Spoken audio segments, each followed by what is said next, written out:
Hey gang, what's up? Hope everybody's having a good day out there today, and welcome back to another edition here of Intuitive Angling. Much appreciated you guys checking the video out. I'm actually driving down to Joplin right now. I'm going to go down and clean up Mom and Dad's yard down there. We had some 40-mile-an-hour winds down here in Missouri yesterday. It knocked a bunch of limbs down, so thought I'd do the video on the way down there.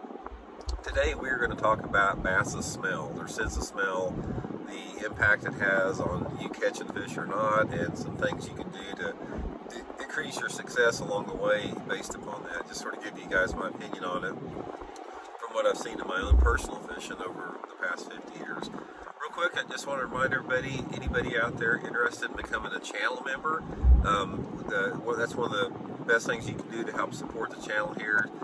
Channel members get like extra videos that aren't seen by the public every week, access to my personal email address for your fishing questions, and if you're interested in that, just go to my YouTube home screen, and at the bottom right you'll see a couple icons down there. Just click on Intuitive Memberships, and that gives you all the info for that. Much appreciated.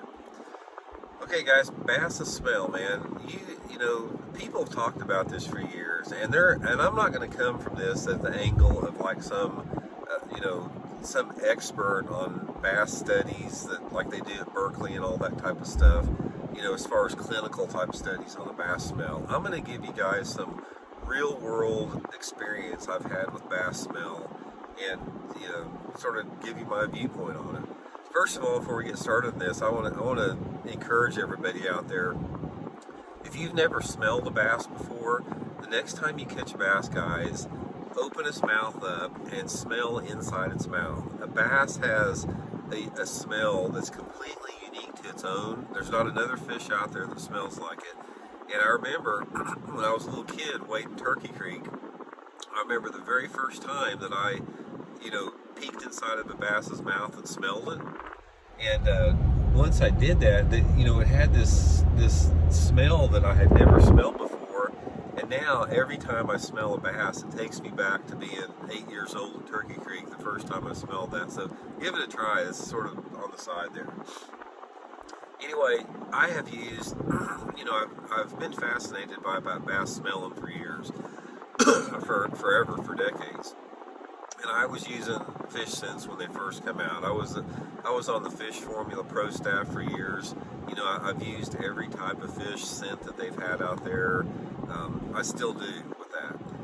And here's my opinion on the situation. If you've got, say, 8 or 10 factors that determine what makes bass strike a lure, say for example, if you're talking about hunger, curiosity, anger, competition, reflex, things that normally trigger strikes, and you've got a list of, say, 10 of those strike factors, I'm going to put smell at the bottom of the list. Now, not that I don't think it helps, because I know it does. And here, I'll give you guys one example of a situation where I know for sure that it made a difference. Because when you're talking about, anglers talking about if smell helps, the biggest thing that people say is like, well, I don't know if it helps or not, but, it doesn't hurt. That's what everybody says about it. Here's the definitive thing that I found out that makes me a believer that I do use it under certain situations, and I'll describe that when. Is I was fishing a tournament down at Lake Eufaula in Alabama, a Bassmaster tournament years ago. And I was slow rolling a big spinnerbait. I mean, just barely crawling along the bottom. And the first day of the tournament, I caught like 20 pounds doing this. And at the time, I can't even remember, it was some type of, this was back in the early 90s or mid 90s. And there was some type of scent out there. I can't remember what it was at the time, but I was using it. And I was dousing my lure in it. And the second day of the tournament, I got out there, and this was back when you had you were paired pro on pro, so you had another person fishing up front with you in these invitationals, Bassmaster. So anyway, the person that was fishing with me, right off the bat, in about the first 2 hours, I caught another 5 fish that weighed 20 pounds. I was leading the tournament, and he never had a bite. And I gave him the exact spinnerbait I was using. He could see how I was retrieving the bait, and he couldn't get bit at all. So I said, I just don't understand it. The only thing I'm doing different is I'm using this scent. So I gave him some of that scent. He doused the spinnerbait on it, and like the second cast after he did that, he caught a 5-pounder, and he wound up catching several more good ones after that. After he started using it, that to me made a big difference in my opinion as far as if scent makes a difference or not. So here's what I'm saying about scent. You don't know exactly what is going to trigger that fish to bite. Say, for example, if you flip a jig into a bush and you've got scent on it, you don't know if it's that scent or if it's like the right color or the right fall rate or the right time of day or whatever. You're not really sure. But in my opinion, if you have a slow bait where the bass is studying the lure and just, looking at it, because they do a lot of times they get like within an inch of the bait.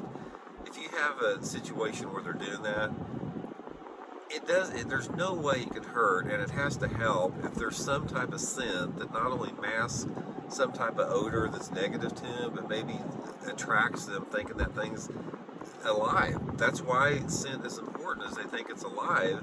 And that's why, like, down at Table Rock where I do my on the water lessons, all the guides down there, they'll go out on these places offshore and they'll catch a ton of bass on a live crawdad or earthworm, and you go out there with a drop shot and you can't catch a fish. That's because I think the smell.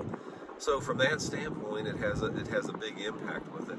Another thing that makes me realize bass can smell is I was catfishing down at Grand Lake, years ago, and I was using dead cut shad, just thread pin shad that we cut into chunks, and I had like a half a dead shad, catfishing, and in one day I caught 2 4-pound bass on dead shad that were laying on the bottom, that these bass hit that I was catfishing. No action or anything to trigger a strike. The thing was sitting down there forever and it just started swimming off. So obviously the bass can smell that. The point is, guys, is yeah, I think scent can help, and I think when you're fishing, it doesn't. I think that it's going to benefit you by using scent as much as you possibly can. A lot of people get tired; they don't want to put it on all the time.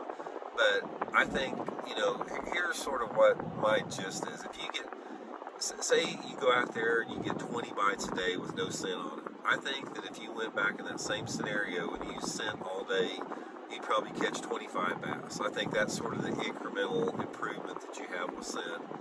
And like I said, it's still a big part of what I do in my fishing even today. And I'm not endorsing any scent. I don't have any deals with a scent company. I use a bunch of different ones out there. I like the Bang Garlic. I use the Bait Fuel. I'm not real picky at the Smelly Jelly. I don't think it makes that giant of a difference as far as a brand. I just think that every one of them's got something unique to their own. So anyway, I do believe in scent. I think it's a factor. I think it's a small factor. I think there's other things that make bigger factor with that, but nevertheless, it's going to help you catch a few more. So anyway, guys, hope you enjoyed it. We'll talk to y'all later. See ya.